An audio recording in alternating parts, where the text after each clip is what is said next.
Tagalog ko na lang. Anong maipapayo mo sa mga gustong magnegosyo? Restaurant? Hindi, not necessarily restaurant, kahit anong negosyo. Two things you need to know know your market and know your product. Because a lot of people go into the restaurant business, for example, mahilig ko magluto. Everybody says, masarap ang pagkain ko. But it doesn't work that way in a restaurant business. Kasi mahilig ka nga magluto, but you cook the same food again and again, di ba? It takes the fun out of it. Yeah. And then secondly, what you want may not be what she wants, you know? So you have to keep your ears tuned, to ano ba ang demands ng market. Before we came to Manila, just to let you know, we work with Sheena to develop a menu that would be suitable for the Manila market. For example, if you look at the menu for Pochero, it's called Pochero Tagalog. Why? Because in Cebu, when you say Pochero, it's bulalo. And the menu is the same for Cebu and Manila. So when you open the menu and say Pochero Cebu, they will be expecting bulalo. So dito Pochero, sir, medyo sweet type. Dito. Dito maalat kasi sa Manila. Pero sa Cebu, iba. Yung sa atin, medyo matamis-tamis siya. So, you want to avoid that confusion.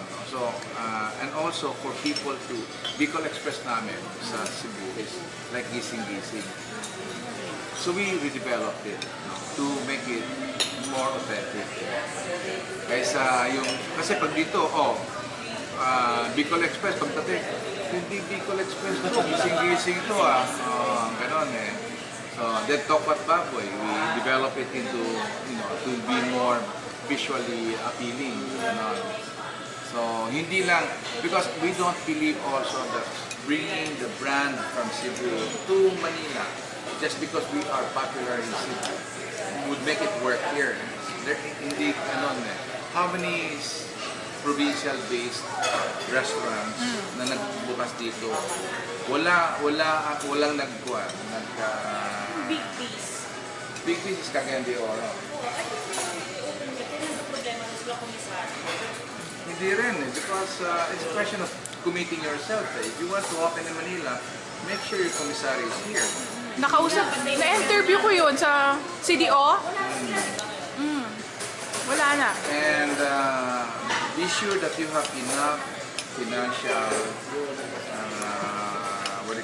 resources, to be able to withstand the initial expense. Hindi naman instantaneously maging ka. In Manila, it's a very, very Different ball game. This is the game for big boys. So, pag kulang ka sa lakas ng loob, kulang ka sa resources, kulang ka sa commitment, it's not going to work. Kasi you look at Jollibee, how long did it take for them to become successful? Now you say, oh, they're very successful, but I'm sure that, it took them a long time, di ba? So whatever business na napaplano mong gawin, talagang... You have to market and then commitment. Don't expect it to be an easy ride. So how many years do you think they should hold on to their business? You have to be realistic. For example, you choose a location. Make sure that the location will fit. Kasi yung iba, they want to open really, really hot na. May pwesto, pero hindi suitable. Pipilitin dahil para magkaroon na ng presence. It's not going to work. You want to be in SM, for example, but then the location is not suitable for your kind of people. So it not work also. And it's not going to be, ang sarap nito, and then you expect people to immediately, by word of mouth, it will only work in a small area, diba? A small business, a small community. But Manila, somebody dies at the corner, you will not even know about it.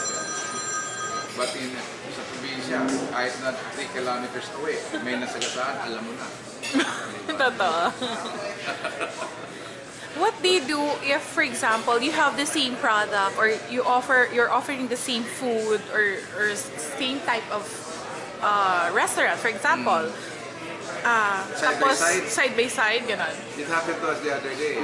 Oh, We opened one in Bacolod, side by side with another Filipino restaurant. okay. When you look at competition, you don't look at them and try to compete with them because that's not the right thing to do. You focus on what you do, what is going to work. Meaning to say, what is it that the customer wants? The customer wants food to be served in a very nice manner, na masarap siya, hot, on time, service, price points, ambience. So all of these things have to be done according to how you see fit. No? Then you will become successful. You can compete successfully.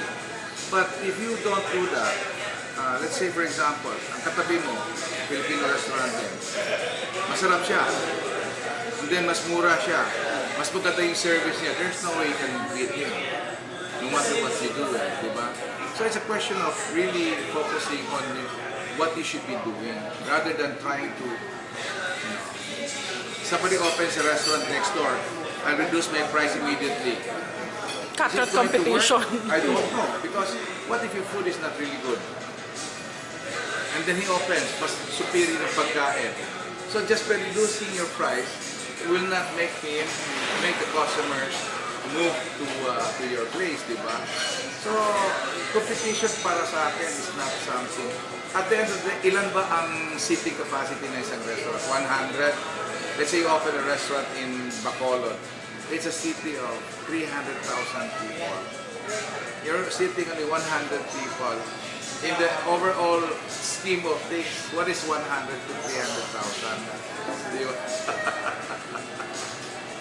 So, I guess these are things that comes when you are longer na sa group.